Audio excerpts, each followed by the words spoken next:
तेरी मेरी कहानियाँ से सभी अपडेट पाने के लिए बेल आइकन दबाएं। आज की कहानी है 1 करोड़ की चाय।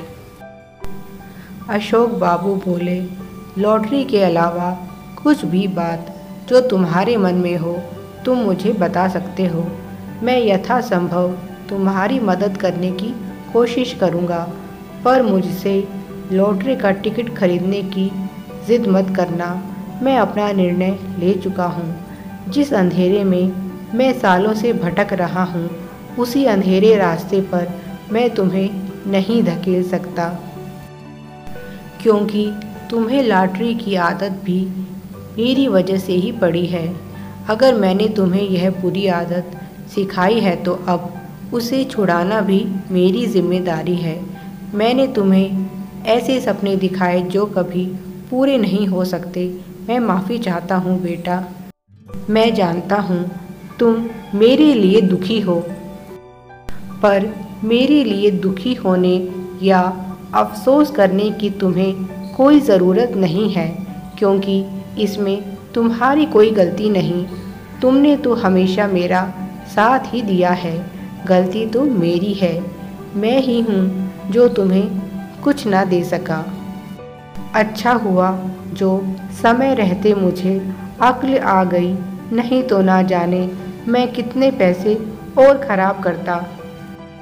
बेटा, लत अच्छी या बुरी नहीं होती, यह हमेशा गलत होती है। यही एक सबक है जो मैं तुम्हें बता सकता हूँ, और तुम हमेशा इसे याद रखना। शौक़ बुरा नहीं है, पर लत बुरी है। और अब लॉटरी खरीदना मेरा शौक़ नहीं, लत बन गया है। कहते हैं बीमारी जितनी जल्दी पकड़ में आ जाए उतना अच्छा। अब मुझे अपनी इस बीमारी से छुटकारा पाना है। इसे और बढ़ावा देने की कोशिश मत करो। उन्होंने ठंडी आह भरते हुए कहा। सूरज ने गर्दन झुका ली और चुप हो गया, क्योंकि वह बाबूजी से यही तो कहना चाहता था कि बस एक बार वे आखिरी कोशिश करके देख ले। पर उनकी बातें सुनने के बाद सूरज की कुछ कहने की हिम्मत ही नहीं हो रही, क्योंकि बाबूजी ने जो कहा वह 100% सही है। इतने में कमला हिसाब वाली कॉपी ले आई और बोली, यह तो अपने मुंह से बताने से रहा। आप इस कॉपी में अपना हिसाब जांच लीजिए। अशोक बाबू ने मुस्कुराते हुए कॉपी ली और बोले, सूरज, तुम तो बुद्धू हो, पर तुम्हारी पत्नी मेरी पत्नी की तरह बहुत होशियार लगती है। सही है बेटा, किसी को तो दुनिया के हिसाब से चलना चाहिए। उन्होंने कॉपी की जांच की और फिर पैसे निकालने के लिए जेब में हाथ डाला तो देखा जेब में पैसे हैं ही नहीं। वे कुर्सी से उठ खड़े हुए और अपने कुर्ते की सभी जेबें अच्छे से देखी। सूरज भी उन्हें परेशान देखकर बोला, क्या हुआ बाबूजी? वे बोले, सूरज देखो तो सही, क्या मेरे पैसे इधर उधर कहीं गिर गए हैं? जेब में तो कुछ नहीं है। उसके बाद दोनों ने दुकान के आसपास की सारी जगह छान मारी, पर उन्हें कुछ नहीं मिला।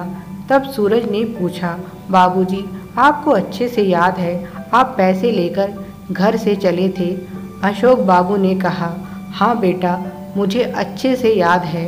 रास्ते में जब मैं आ रहा था और उन्हें याद आया, रास्ते में एक आदमी उनसे टकराया था।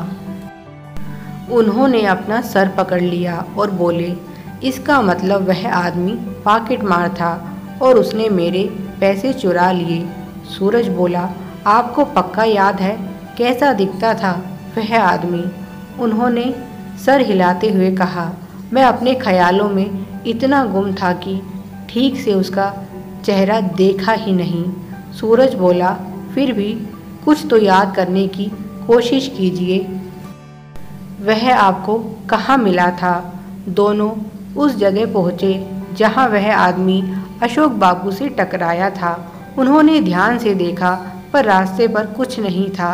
इसका मतलब वह आदमी जानबूझकर अशोक बाबू से टकराया था। वह जानता था उनके पास पैसे हैं। सूरज बोला, बाबूजी, आपके पैसे किसी अनजान आदमी ने नहीं, जान पहचान वाले ने चुराए हैं। तभी तो उसे पता था आज आपके पास पैसे हैं। याद करने की कोशिश कीजिए, उसने कैसे कपड़े पहने हुए थे। अशोक बाबू बोले, याद आया। उसने अपने मुंह पर गमछा लपेट रखा था और उसकी आवाज़ भी कुछ जानी पहचानी थी। वे याद करने लगे कि उसने उनसे क्या कहा था। वह बोला था, संभल कर बाबूजी। और उन्हें याद आ गया कि वह व्यक्ति कौन था। वे मुस्कुराए और बोले, सूरज, चोर मिल गया है, आओ तुम्हें भी उससे मिलवाता हूँ। और दोनों चल पड़े। थोड़ी देर बाद वह पान वाले की दुकान के सामने थे। सूरज ने पूछा, बाबूजी, क्या यह पान वाला चोर है? अशोक बाबू मुस्कुराए और बोले, थोड़ा धीरज रखो, अभी पता चल जाएगा कि चोर कौन है। कुछ देर बाद पान वाला आया और उसने अपनी दुकान खोली। अशोक बाबू उसके पास गए और उसे कुछ समझाया। उसने भी अपनी सहमति दे दी। सूरज को कुछ समझ नहीं आ रहा था। वह बोला, बाबूजी, अगर यह पान वाला चोर नहीं है तो फिर चोर है कौन? अशोक बाबू बोले, बेटा, तुम तमाशा देखते जाओ, आगे तुम्हें बहुत मज़ा आने वाला है। सूरज को उनकी यह पहेलियाँ अच्छी नहीं लग रही थी। वह सोच रहा था कि बाबूजी साफ साफ उस आदमी का नाम क्यों नहीं बता देते। एक बार उसका पता चल जाए फिर तो मैं उसकी हड्डी पसली एक कर दूंगा। उसकी इतनी हिम्मत, बाबूजी के पैसे चुराता है। आज उसे छठी का दूध याद नहीं दिला दिया तो मेरा नाम सूरज नहीं। पान वाला अपने काम में लग गया। सूरज और अशोक बाबू एक पेड़ के पीछे छिपकर सब देखने लगे। कुछ देर बाद एक आदमी उसकी दुकान पर आया, पर पान वाले ने उसे कुछ भी देने से साफ मना कर दिया। वह बोला, तुम्हारा बहुत उधार हो चुका है, पहले उधार चुकता करो, तब आगे कुछ मिलेगा। उस आदमी ने रौब जताते हुए कहा, बताओ तुम्हारा कितना उधार हो गया है। आज तुम्हारा सारा हिसाब चुकता कर दूंगा और आज के बाद तुम्हारी दुकान पर कभी नहीं आऊँगा। रोज़ के ग्राहक हो, सामान देने से मना करते हो। जानते हो, ग्राहक भगवान का रूप होता है और भगवान से ऐसी बदतमीज़ी। और उसने अपनी जेब से 500 के नोट निकाले। तभी पीछे से आकर अशोक बाबू और सूरज ने उसे दबोच लिया। वह चिल्लाया, छोड़ो मुझे। अशोक बाबू बोले, छोड़ देंगे बेटा, पहले यह तो बताओ इतने करारे करारे नोट तुम लाए कहाँ से? उन्हें देखकर उसकी सिट्टी पिट्टी गुल हो गई। सूरज ने उसे देखा तो उसके मुंह से निकला, यह तो रामदीन है, यह चोर है, यह तो सारे दिन शराब के नशे में डूबा रहता है। अशोक बाबू बोले, हाँ यही है चोर। उस दिन पान वाले की दुकान पर यह भी मौजूद था।